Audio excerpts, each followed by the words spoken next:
Alors, la semaine dernière, nous avions partagé sur le autre rôle du Saint-Esprit. Et là où nous nous sommes demandé si nous sommes des vases vides, non, des maisons vides, maisons habitées, ou des maisons vides. Et ensemble avec vous, au moyen des Écritures, nous avons vu comment est-ce que le démon veut toujours habiter les corps humains, ainsi que le Saint-Esprit veut aussi habiter les corps humains. Mais sauf que les deux forces ne peuvent pas cohabiter ensemble. Soit c'est l'un, soit c'est l'autre dans les corps humains.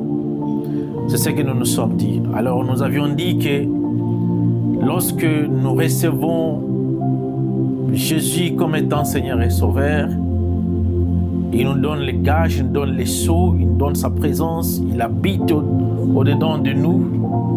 Et nous avions vu ce rôle de garder le corps, de garder le temple, de garder cette habitation afin que les démons, afin que les forces sataniques, diaboliques ne puissent pas venir et posséder la personne. Et quand le démon possède la personne, la différence entre le démon ou les forces de mal et le Saint-Esprit, quand le démon possède une personne, c'est pour pousser cette personne à faire ce qu'il ne veut pas faire. C'est une possession. Il te possède pour te pousser à faire ce que tu ne veux pas faire. En revanche, quand le Saint-Esprit habite dans une personne, c'est pour te pousser à faire le bien. Il ne te force pas. Il te pousse à faire le bien. C'est pour te montrer le chemin. C'est pour te conduire, te convaincre du péché. Et chaque fois, il sera là lorsque tu voudras prendre la décision du chemin qui mène vers la vie ou le chemin qui mène vers la mort. Amen. Et nous avions vu à ce qui concerne les sacrificateurs Élie, lui et ses enfants, nous avons vu à ce qui concerne maintenant l'œuvre de Dieu. Là où nous avons vu que le prophète, lui, il était serviteur de Dieu, il était devenu vieux, il ne pouvait plus faire la sacrificature et il a pris la sacrificature, il l'a donné à ses enfants, Ophni et Phiné. Malheureusement, la Bible nous donne un très mauvais témoignage sur ces deux hommes. Et la Bible dit qu'ils étaient pervers et ils ne connaissaient pas l'Éternel. Et la définition d'être pervers, de ne pas connaître l'Éternel, est dans le même chapitre sur le style de vie de ces deux jeunes hommes. La Bible dit qu'ils volaient tout ce qu'on a mené pour le Seigneur et ils couchaient avec les femmes dans les sanctuaires de Dieu. Et le peuple est venu avertir leur père, les sacrificateurs Élie, qui n'a pris aucune décision pour protéger l'œuvre de Dieu. Et Dieu lui a dit, pourquoi tu laisses tes enfants faire ça? Alors je vais te punir, toi et tes enfants. Plus jamais il n'y aura pas quelqu'un de sacrificateur dans ta famille et tes deux enfants mourront les mêmes jours. Il envoie qui? Il envoie le prophète Samuel pour dire ça à Élie. Va lui dire. Le prophète Samuel qui était sous le pied d'Élie. Mais cette fois-ci, au lieu que Dieu aille dire ça à Élie lui-même, Dieu coupe même la relation avec Élie. Il lui envoie son petit qu'il est en train d'encadrer. Va lui dire. Et le prophète Samuel a amené le message vers le sacrificateur Élie. Et Dieu a livré ses enfants.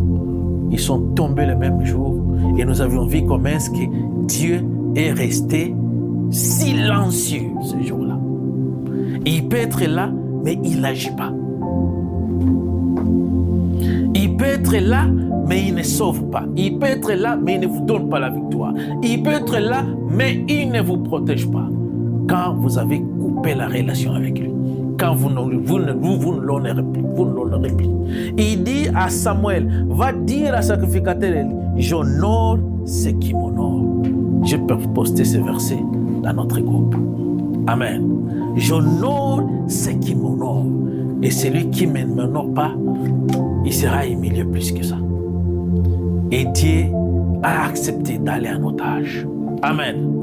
Aujourd'hui, nous allons parler juste un peu, nous allons ouvrir le débat. Nous allons voir, nous continuons toujours avec autre rôle du Saint-Esprit.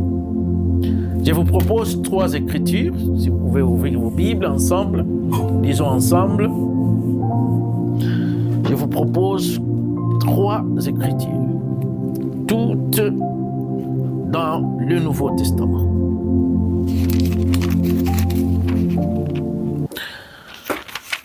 Si vous pouvez aller avec moi dans Luc chapitre 4.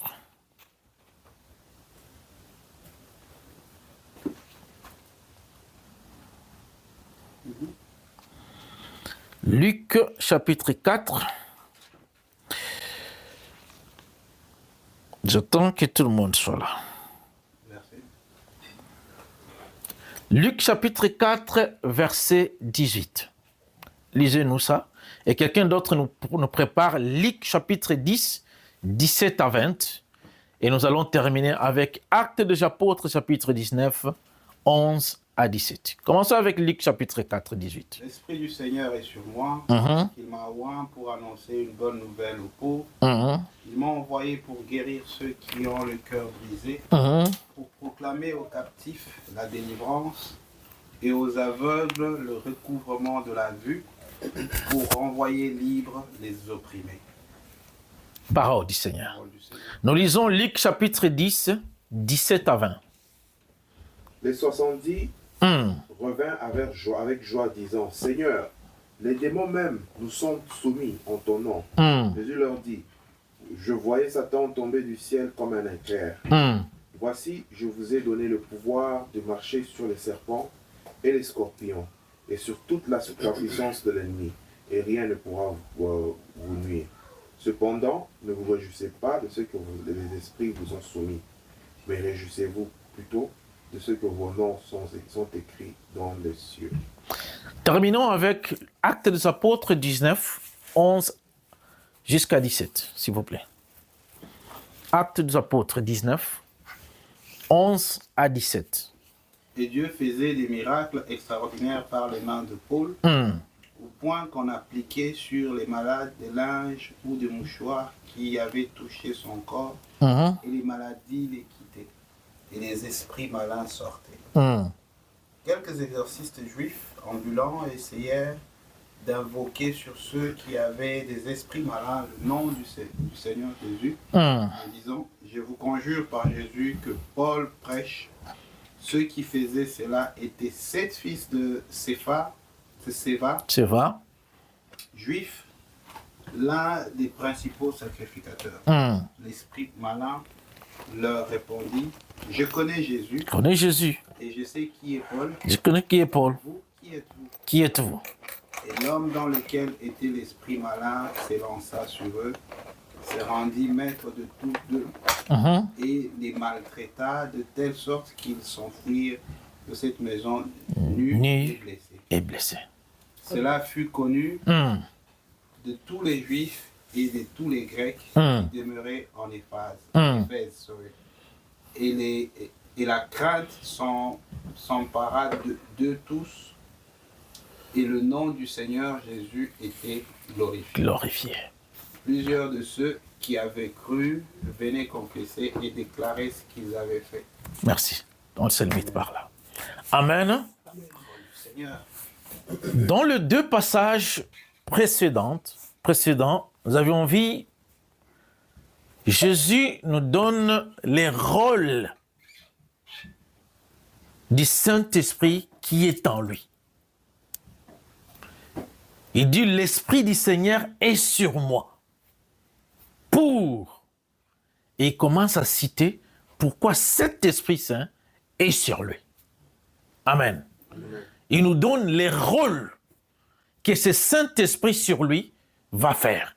Il nous donne le travail qu'il va accomplir parce que le Saint-Esprit est sur lui. Et tout au long de son ministère,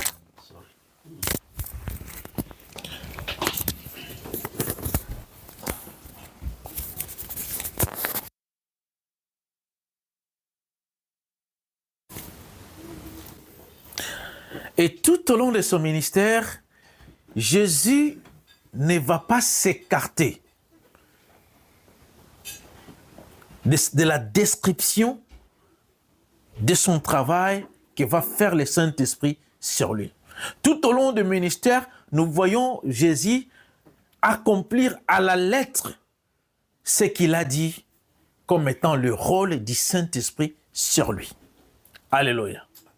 Alors Jésus, qu'est-ce qu'il va faire? Il va se former une équipe, sachant qu'il ne sera pas là éternellement, et il cherche des gens à qui il va léguer. Il va léguer le travail, il va léguer le ministère.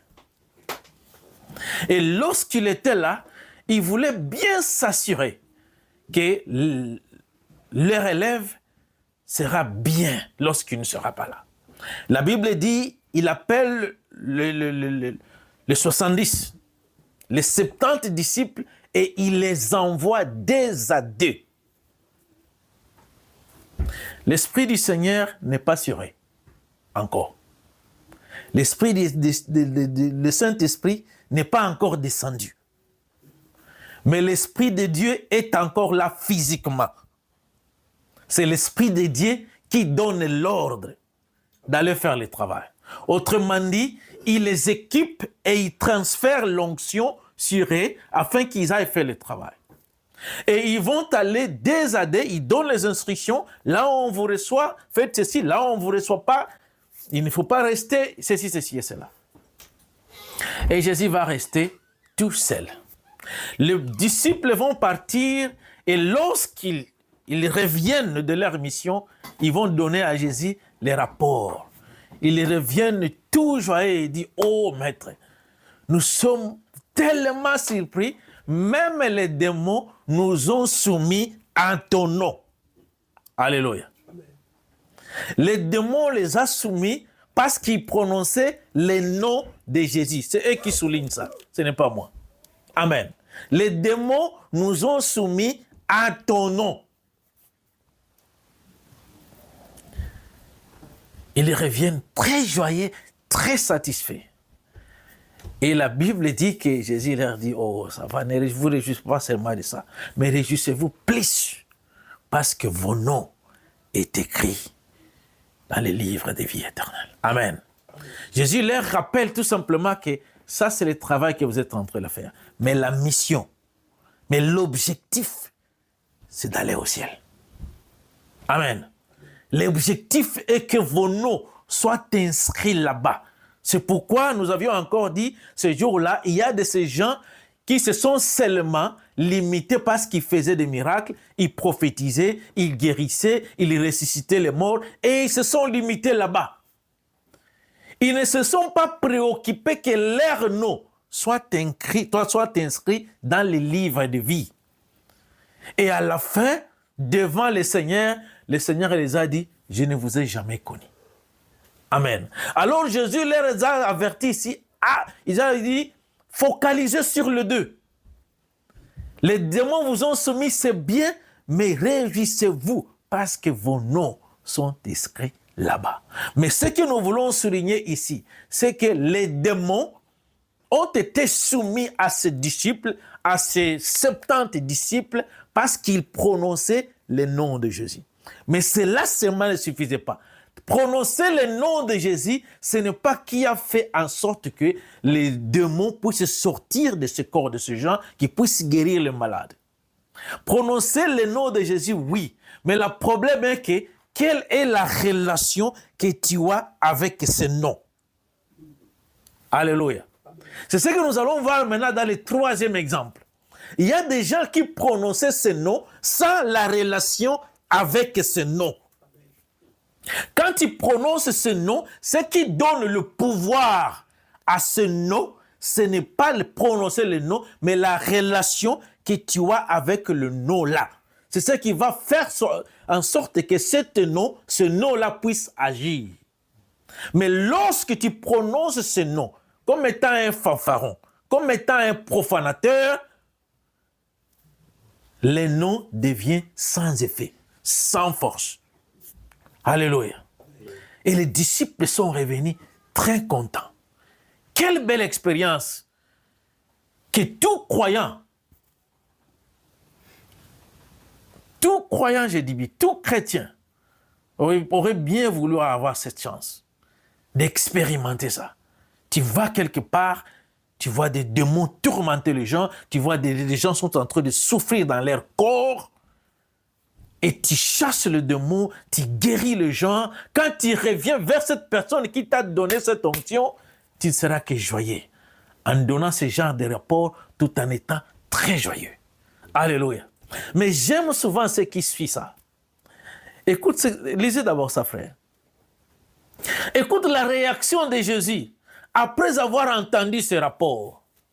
Luc 4. Oui, là où tu t'es limité. Sans doute.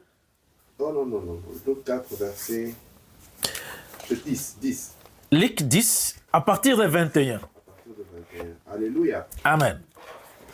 En ce moment même, Jésus tressaillit de joie. Jésus était tellement joyeux de ce rapport. Et écoute ce qu'il va faire. Il tressaillit de joie par le Saint-Esprit et il dit: Je te loue, Père, Seigneur du ciel et de la terre, que ce que tu as caché, ces choses aux sages et aux intelligents, et de ce que tu les as révélés aux enfants. Aux enfants. Oui, Père, je te loue de ce Jésus les appelle les enfants. Amen. Continue, frère. Toutes choses m'ont été données par mon Père. Personne ne connaît qui est le Fils si ce n'est le Père. Et ni qui est le Père si ce n'est le Fils. Et celui à qui le Fils veut le révéler. Et se tournant vers les disciples, il leur dit en particulier: Heureux les yeux qui voient ce que vous avez vu. Car je vous dis que beaucoup des prophètes et des rois ont désiré voir ce que vous avez vu et ne l'ont pas vu. Entendre ce que vous avez entendu et ne l'ont pas entendu. Amen. Amen. Jésus est tellement joyeux ici parce qu'il voit que le relève sera bien assumé.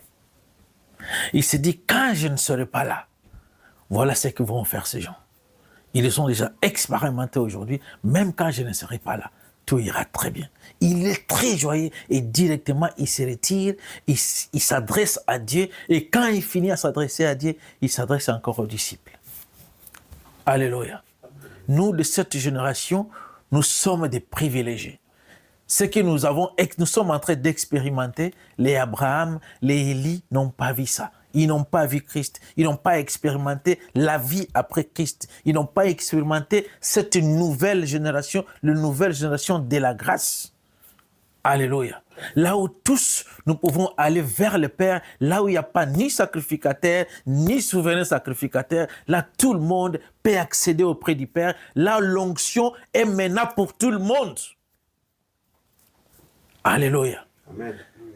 Là où il a dit, voici les miracles qui accompagneront ceux qui auront cru. Nous sommes de cette génération-là. Là où l'onction est disponible pour tout le monde. Là où le Seigneur est en train de chercher des vases vides, purs et disponibles. Alléluia. Maintenant, il arrive au fils de Seva. Seva, il fit un souverain sacrificateur. Et ce fils n'avait aucune relation avec le Seigneur. Ils étaient ce qu'on appelle les exorcistes ambulants. C'est ce que la Bible dit. Les exorcistes ambulants. Ils n'avaient aucune expérience avec le Seigneur. Aucune expérience avec le Saint-Esprit. Ils ne se sont pas convertis au judaïsme pour aller au christianisme, avoir le Saint-Esprit et avoir la puissance de chasser le démon, de chasser le scorpion et de marcher sur toute puissance satanique. Ce jeune Jean, il voit Paul à Éphèse en train de faire des miracles et des miracles en série.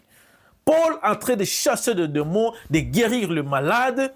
Et la Bible dit que les gens venaient avec des mouchoirs, appuyer sur le corps de Paul et allaient mettre ça sur leurs malades, et leurs malades étaient guéris. Et là, ils se disent quoi? Nous allons aussi essayer. J'aime beaucoup ce verbe que la Bible utilise. Bisope tokomeka. Oba mekate. Amen. Ou tu es habité, ou tu n'es pas habité, c'est l'un de deux. Ou le Saint-Esprit est sur toi, ou il n'est pas sur toi, c'est l'un de deux. Il n'y a pas le milieu. Alléluia. Il n'y a pas l'intermédiaire, il n'y a pas le milieu. Il n'y a pas autre alternative. Ou il est sur toi, ou il n'est pas sur toi.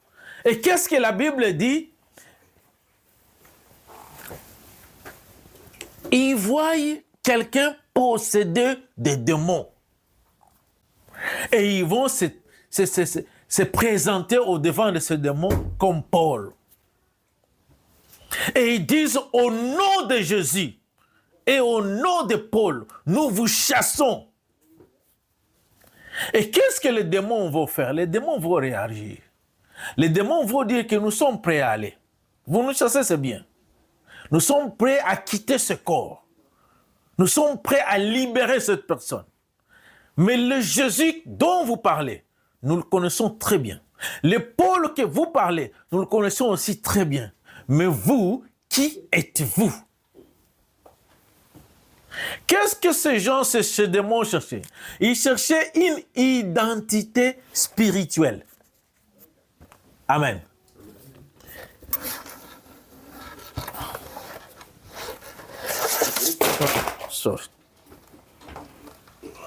Bien. Ce qui te donne l'identité spirituelle, c'est la présence, c'est le sceau, c'est le gage que Dieu met en toi, qui te connaît, attaque son Fils. Et la Bible dit ceci. Tous ceux qui ont le Fils en eux, ils sont fils de Dieu. Tous ceux qui ont le Fils en eux, en eux, ils sont fils de Dieu. Si tu n'as pas le Fils en toi, Dieu ne te connaît pas. Ce qui te donne l'identité, ce qui t'identifie comme étant fils de Dieu, il faut que le Fils soit en toi. Il faut que Jésus soit en toi. Il faut que le Saint-Esprit soit en toi. C'est ce qui t'identifie comme étant enfant de Dieu. Alléluia. Amen.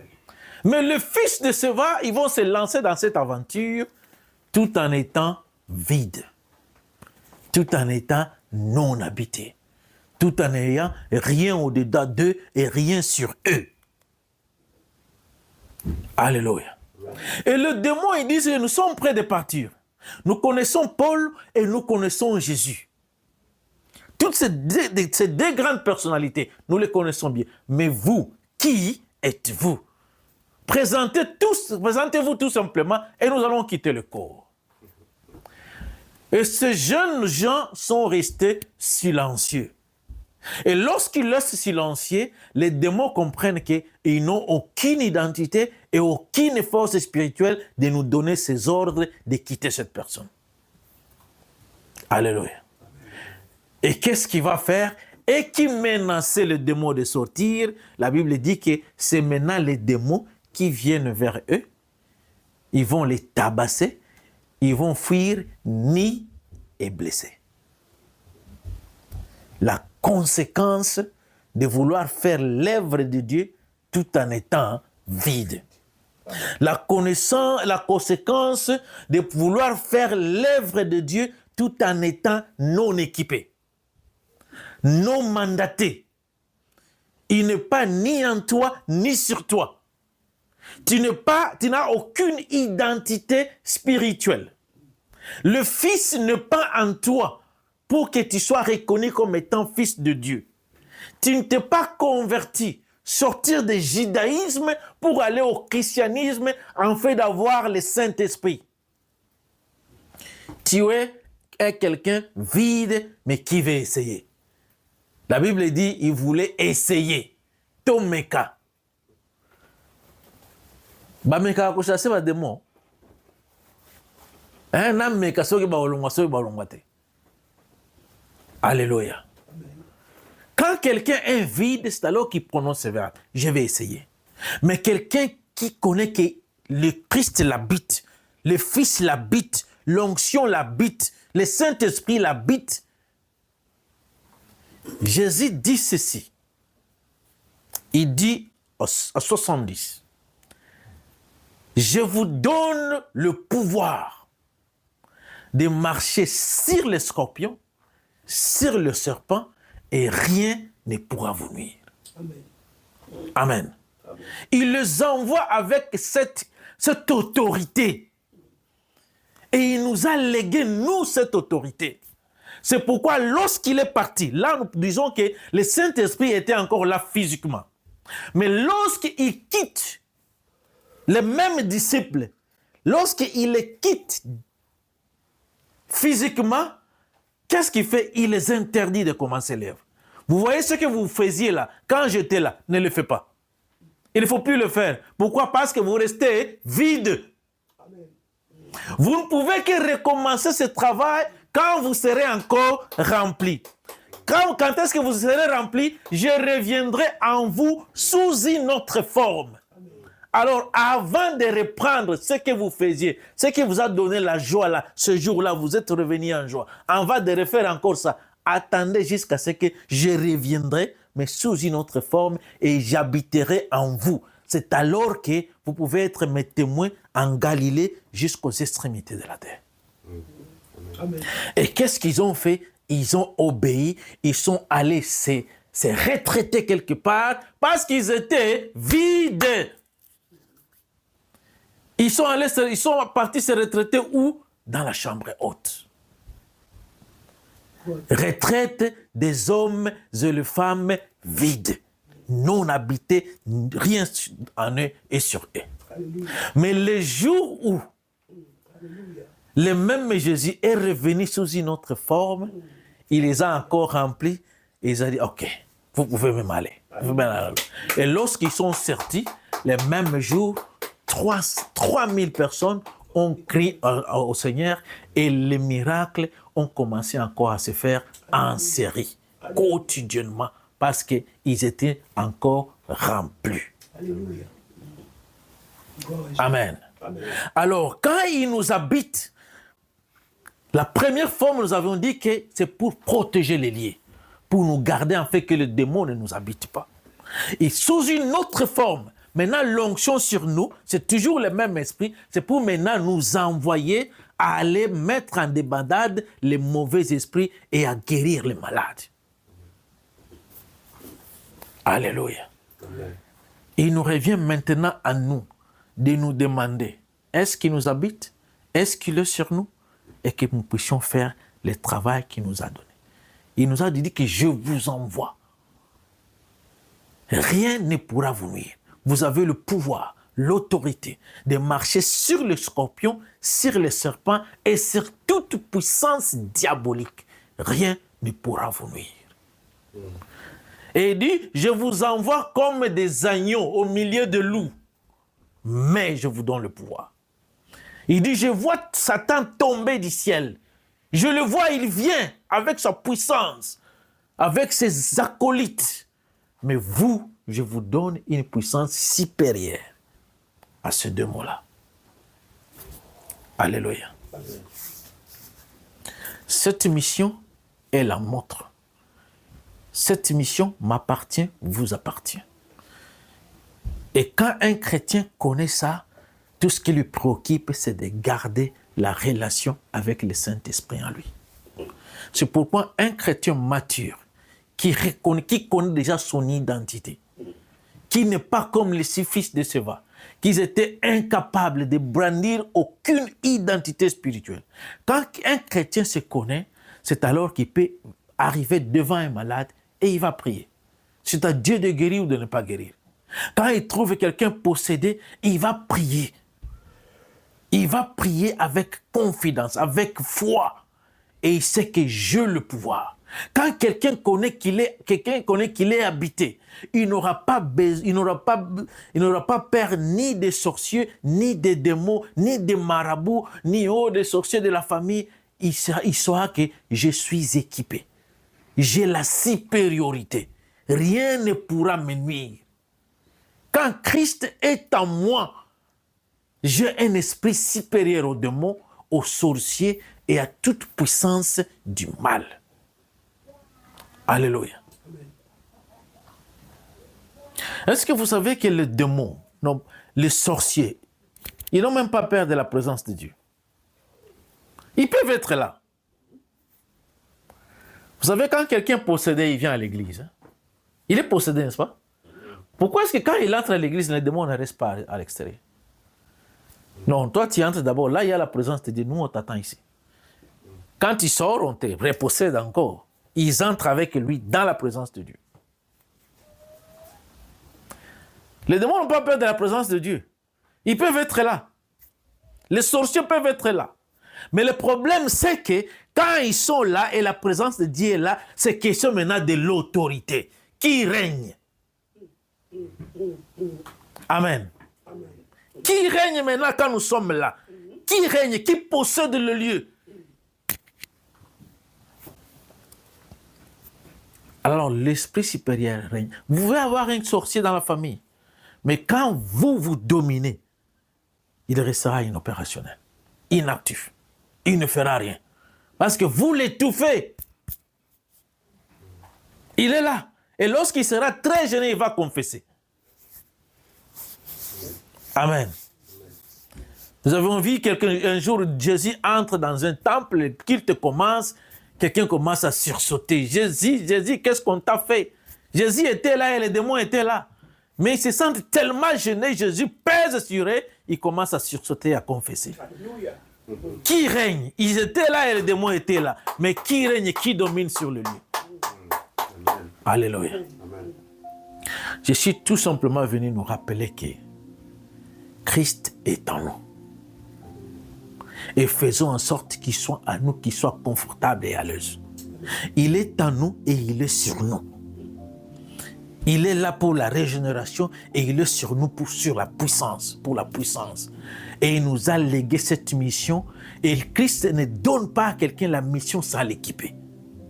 Quand il vous envoie, il vous équipe. Il vous donne tout ce dont vous avez besoin pour faire l'œuvre là. Il se rassurera qu'aucun démon ne vous résistera. Aucune puissance du mal.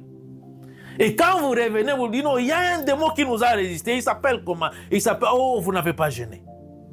Vous savez, ce genre de démon-là, il fallait maintenant gêner. Ajoutez encore quelque chose. Vous ajoutez le gêne. Et quand vous repartez, vous le mettez en débandade.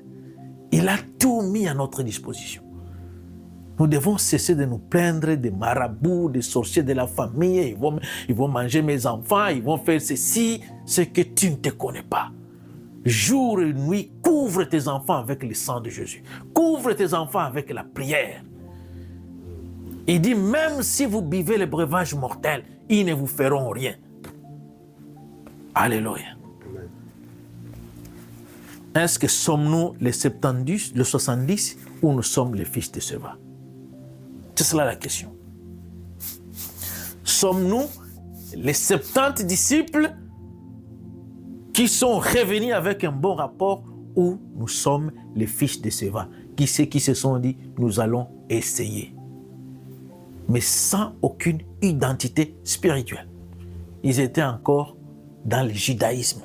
Ils n'avaient pas encore reçu Jésus comme étant Seigneur et Sauveur. L'Esprit de Dieu ne les habitait pas.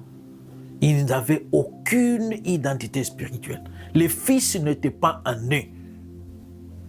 Et ils ont essayé et les démons les ont démontré que nous n'avons pas peur de vous parce que vous êtes vides. Rien en vous et rien sur vous. Que Dieu nous bénisse.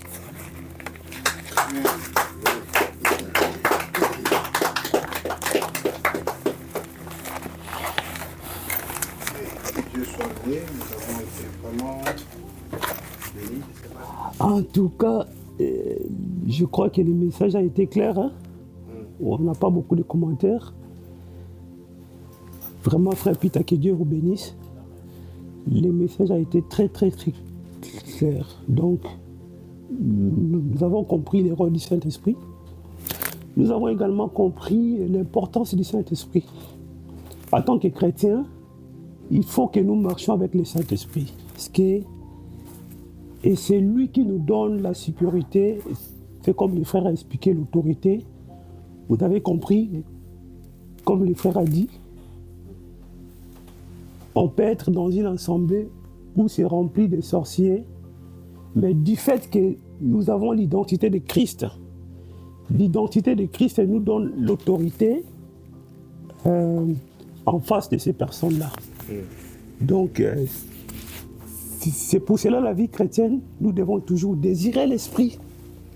Je crois qu'il y a un verset tout court dans la Bible qui dit, je crois que c'est un Thessaloniciens.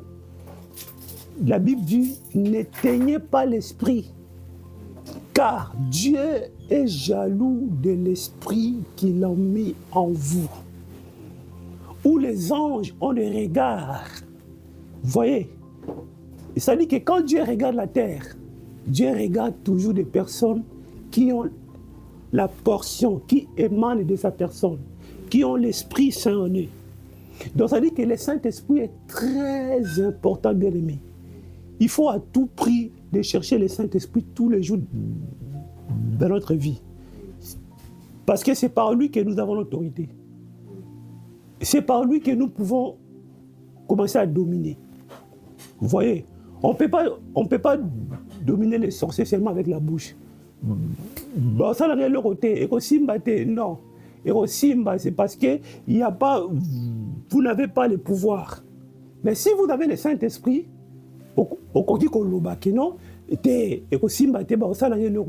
c'est parce que vous avez le Saint-Esprit. Et c'est là où même il y a beaucoup de gens qui vont dans l'occultisme. Pourquoi? Et aussi, ils veulent avoir des pouvoirs. Les gens vont dans l'occultisme, pourquoi? Pour avoir des pouvoirs, pour dominer ce monde. Et puis, si on regarde bien au monde, la plupart des gens dans l'occultisme, ils dominent des stars, bactéries, films, des grands personnalités, tout ça. Ils dominent pourquoi? C'est parce qu'ils ont quelque chose en eux qui leur permet de dominer. Ça veut dire que nous, les chrétiens également, nous devons toujours avoir le Saint-Esprit, être toujours remplis de sa plénitude pour dominer aussi. Donc, avant de terminer, on va lire un verset, s'il vous plaît, dans le livre d'Ésaïe. En fait, c'est tout simplement pour compléter ce que le frère Pete a dit. Ésaïe 61. Ésaïe 61. Je lis la parole de Dieu. L'Esprit du Seigneur, l'Éternel, est sur moi. Car l'Éternel m'a oint pour porter de bonnes nouvelles aux malheureux. Il m'a envoyé pour guérir ceux qui ont le cœur brisé, pour proclamer aux captifs la liberté et aux prisonniers la délivrance. Ici également, dans ces versets, on nous montre également les rôles du Saint-Esprit. On nous montre que pour apporter la bonne nouvelle, nous avons besoin du Saint-Esprit pour aussi libérer des prisonniers. Justement. Donc, vous voyez. Donc, au fait, le verset est clair. Alors, c'est tout simplement pour dire que, en tant que chrétiens, nous devons toujours désirer l'Esprit de Dieu. Et c'est pour cela que la Bible dit, soyez continuellement. C'est-à-dire que le travail de tous les jours, continuellement, rempli de l'Esprit. En tout cas, que le Seigneur vous bénisse. Par la grâce de Dieu, et moi je vais aussi continuer le message là. Vraiment, que le Seigneur nous bénisse.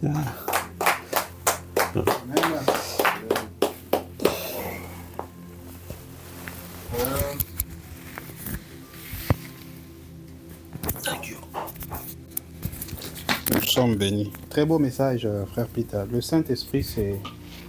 Je crois que s'il y a un moyen de commencer à parler du Saint-Esprit, au moins chaque 2 semaines, ça sera intéressant parce que c'est le centre de la vie chrétienne. C'est ce qui fait de nous des chrétiens. Si on arrive à maîtriser cette notion du Saint-Esprit, si on arrive à l'exploiter dans tous ses potentiels, nous serons ce que l'homme de Dieu vient de dire, nous allons dominer. J'ai toujours dit, l'avantage que les occultistes et tous les autres ont sur nous, c'est que eux, ils ont des petits dieux, mais ils ont une grande foi en ces petits dieux-là. Malheureusement pour nous, nous avons un grand Dieu et on a une toute petite foi envers notre Dieu. Ils ont des petits dieux, mais ils ont une grande connaissance de leur petit Dieu. On a un grand Dieu, on a une petite connaissance de notre grand Dieu. Et ce qui fait le désavantage qu'on a sur eux. Mais normalement, logiquement, ça devait être les chrétiens qui devaient dominer ce monde. Nous devons être ceux qui dominent dans le monde. Merci beaucoup pour ton message, frère Peter. Moi, j'ai aimé, j'ai toujours dit que ce passage de Luc, où Jésus ouvre le rouleau, j'ai toujours appelé ça le job description. Ça, c'est le job description de Jésus. Il commence sa mission, avant de commencer sa mission, avant de commencer son ministère, il ouvre et vous dit, OK, this is my job description, this is the reason why I came. Il énumère les boulots qu'il va faire. Et la bonne chose, c'est que quand il est parti, il a dit qu'il nous a laissé la mission que lui était en train de faire sur terre, il nous a laissé à nous pour qu'on puisse la continuer. C'est que ce job description est à nous maintenant. Donc, en tant que chrétien, il faudrait qu'on puisse s'approprier ce job description. Il faut qu'on comprenne que le jour qu'on devient chrétien, l'Esprit Saint sur nous oint pour qu'on puisse faire X, Y, Z, comme Esaïe l'a dit, comme Jésus l'a dit dans Luc. Et pourquoi je dis ça? Parce que quand on était en train de prier, quelque chose m'a dit, dans le job description, il y a la guérison de maladies. C'est notre boulot. Alors il faudrait qu'on puisse prendre l'habitude d'exploiter cette partie de notre boulot qui est de guérir les malades. Il ne faut pas toujours qu'on puisse croire que... Ok, c'est vrai que c'est dans la souveraineté de Dieu, mais s'il t'a donné un pouvoir, il faut l'exercer. Du moment où ça... il faut, si tu ne l'as pas encore exercé, tu ne sauras pas si souverainement il veut que cela puisse s'accomplir ou non. Mais d'abord, la responsabilité première, elle est la nôtre. Celle de faire ce que l'Esprit Saint est censé faire en nous. Donc, c'est à nous de libérer les captifs, c'est à nous de guérir les malades, c'est à nous d'annoncer la bonne nouvelle, c'est à nous de... il y a encore quoi d'autre? Là, il faudrait que je puisse bloquer ce job description. Rendre libre les opprimés. Guérir les cœurs brisés. Ça devrait être notre quotidien. À quoi ça servirait d'avoir le Saint-Esprit si on ne le fait pas? Il faudrait qu'on puisse se demander, j'ai annoncé la bonne nouvelle, j'ai guéri un malade, j'ai guéri un cœur brisé. Et chaque fois, il faut qu'on se pose ces questions-là, qu'on essaie un peu de s'évaluer pour voir si on est en train de faire notre boulot. Parce que si on t'amène au boulot, on te dit que ton boulot, c'est de se rassurer qu'il y a la lumière dans la maison. Tu dois te dire chaque jour, est-ce que j'ai allumé? Est-ce que j'ai allumé? Est-ce que j'ai allumé? C'est ça ton boulot. Et du moment où tu ne le fais pas, that means you are not doing your job. Et si on est... évaluer quotidiennement. Oui. Est-ce que je suis en train de faire... Parce que le boulot, c'est every day, c'est ta tâche de chaque jour. Est-ce qu'on est en train de faire notre boulot? Voilà pourquoi je dis, si tu regardes bien tout ça, il n'y a rien qui est égocentrique ici. Il n'y a rien qui est tourné vers soi-même. Dans le job description, on n'a pas dit que non, l'Esprit Saint en moi m'a envoyé pour que je puisse me faire ceci à moi-même. Non, c'est toujours aux autres. Donc, il faut qu'on puisse comprendre que notre responsabilité est de veiller sur le bien-être des autres. Moi, en tout cas, je suis désolé. Moi, depuis un moment, j'ai compris que c'est ça. Il faudrait qu'on apprenne... Il n'y a aucun don qui est sur soi-même. Ouais. Aucun don spirituel. À quoi ça sert d'être chrétien que pour soi-même? Ça ne sert absolument à rien. Ça ne sert à rien. Donc, moi, c'est un peu ça. Il y a quelque chose que j'ai aimé. Frère Peter, il y a quelque chose que j'ai vraiment aimé parce qu'on a parlé du Saint... Parce que c'est le Saint-Esprit que tu as parlé. Tu as parlé des événements du Saint-Esprit. Et j'étais en train de réfléchir. Je ne sais pas si tu m'as vu pendant que j'étais en train de regarder. J'ai regardé un peu la chronologie des événements du Saint-Esprit avec les apôtres. Tu vas voir que à la résurrection, Jésus souffle le Saint-Esprit en eux. Et puis après, Jésus revient quelque temps après en Galilée. C'est là qu'il leur dit qu'il leur donne la mission, aller dans tout le blabla. Mais il leur demande de rester toujours enfermés. Et c'est après 40 jours que l'Esprit Saint maintenant vient en eux et maintenant ils sont sortis. 3 ans, pendant 3 ans, il a vécu avec eux. Pendant 3 ans. Ils n'avaient pas le Saint-Esprit parce que lui-même, il était là. Mais qu'est-ce qu'ils ont fait pendant 3 ans? Ils ont appris à connaître le Christ. Ils ont appris le métier. Je crois que je l'ai déjà dit une fois ici. Pendant 3 ans, il les a appris à faire ce qu'il faut faire. Pendant les 40 jours, après sa résurrection, si vous regardez pendant les 40 jours, tout ce qu'il a fait, c'est les enseigner. Il les a enseignés sur tout ce qu'il a fait pendant 3 ans. Il les a enseignés pendant 40 jours. Et ce n'est qu'après qu'il les a demandé de sortir. Parce qu'ils avaient l'Esprit Saint. Pour dire que on peut bien avoir l'Esprit Saint, mais si on n'est pas bien... l'Esprit Saint, c'est l'outil.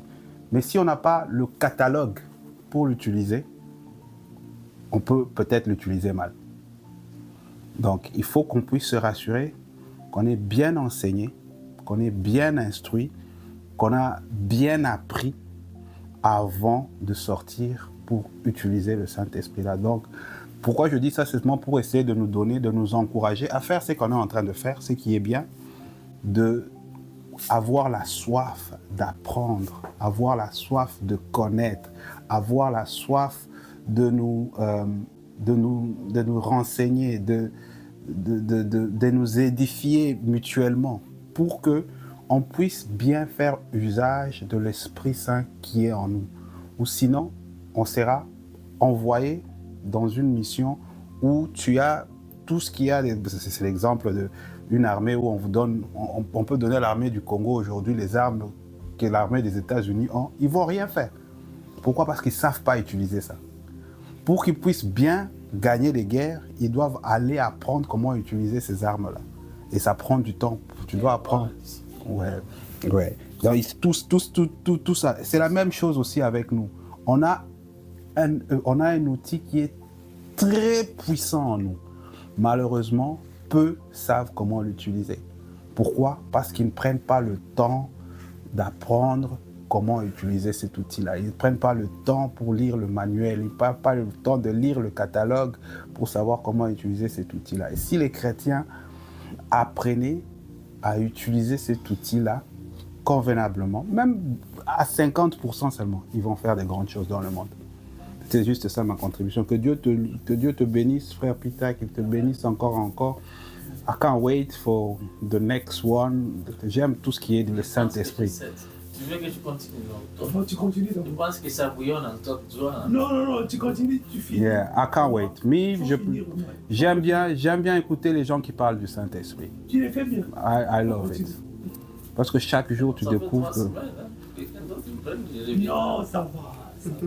On ne peut pas se fatiguer d'écouter. 2 mois. Yeah. En tout cas... On peut clôturer, oui. Manger en parlant. Que Dieu en tout cas te bénisse. Patrick n'a pas parlé. Patrick, parle. Dis le peu que tu as à dire.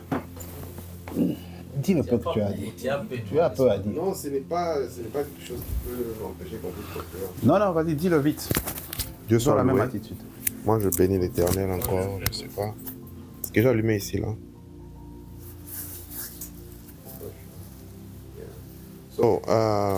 Frère Peter, merci beaucoup pour le message. Je pense que pour moi, je veux juste revenir sur ce que tu as dit. Donc, ce que moi j'ai retenu, le plus important, c'est les quelques mots que tu as dit à la fin. Nous devons savoir que le Christ est en nous, le Messie habite en nous. Tous ceux qui ont l'esprit du Messie appartiennent à Dieu. Et c'est ça l'autorité que nous avons. Nous sommes fils de Dieu. Et c'est ça l'autorité qu'on a. Et c'est quelque chose que, c'est vrai, on oublie. Bon, moi personnellement, des fois j'oublie cela. Et c'est bien de pouvoir être rappelé sur des petites choses comme celle-là. On pense souvent aux choses extraordinaires, mais quelque chose aussi simple que ça, c'est vraiment un très bon rappel. Il y a une chose qui m'a traversé la pensée, c'est quand tu ne sais pas qui est-ce que tu es vraiment, c'est difficile que tu puisses grandir. Il n'y a rien, la chose la plus... Il y a un ami à moi, camerounais, qui m'a envoyé un message un jour, il me dit « J'ai finalement compris c'est quoi l'objectif ou la raison pour laquelle je suis sur Terre. J'ai compris. » Je me suis dit « Waouh, ça c'est la meilleure... This is the best thing you can ever know. » Tu peux vivre pendant 50 ans, tu ne sais pas pourquoi tu es ici. But once you found your purpose, tu as trouvé ton purpose, ton talent, c'est tout. You become unstoppable. Parce que tu vas faire des choses que tu désires. Si tu fais c'est pour la chose pour laquelle tu as été créé, tu vas le faire avec beaucoup de joie et tu vas le faire bien. Et if you don't know, you're just gonna be... Tu seras comme ces gens ici. Les gens ici, on les a appelés comment? Des exorcistes ambulants. Ambulants. Non, ils ne savaient pas pourquoi ils étaient créés. Ils étaient ambulants, il y a à gauche, à droite. On commence à bouger comme ça. Parce que you don't know what you're called for. You don't know what your purpose. Et quand l'Esprit de Dieu est en nous, nous recevons the purpose of our existence. On doit maintenant vivre dans la joie, exercer la raison pour laquelle nous sommes créés dans la joie. Bon, le reste, les autres ont dit. En tout cas, que Dieu soit loué pour ce merveilleux message. Ouais, et j'attends aussi impatiemment la suite. Et la suite que Yves aussi va déposer. J'imagine que ces quelques semaines qui vont suivre ici seront chaudes. Hein? Ça va chauffer. Le Saint-Esprit, ça va chauffer. On entre dans 40 jours d'enseignement, hein? Comme les 40 jours que le Christ a fait. 40 jours d'enseignement. On vous dit, asseyez-vous, restez calme, ne faites rien. Suivez seulement, recevez l'instruction. Votre manière de penser doit changer. You have to be renewed. Your mind needs to be changed. Yeah. Quand tu sors maintenant avec une nouvelle identité, tu dis, waouh, je suis le fils de... Amen, la reine ici, le roi, n'a aucune autorité sur moi. Ah oui. Ouais. Là, je commence à aller à gauche, à droite. Mais gloire, béni soit l'Éternel, en tout cas, pour ce message merveilleux. Ouais. Amen. Okay. L'Esprit Saint est sur nous, il nous a envoyé.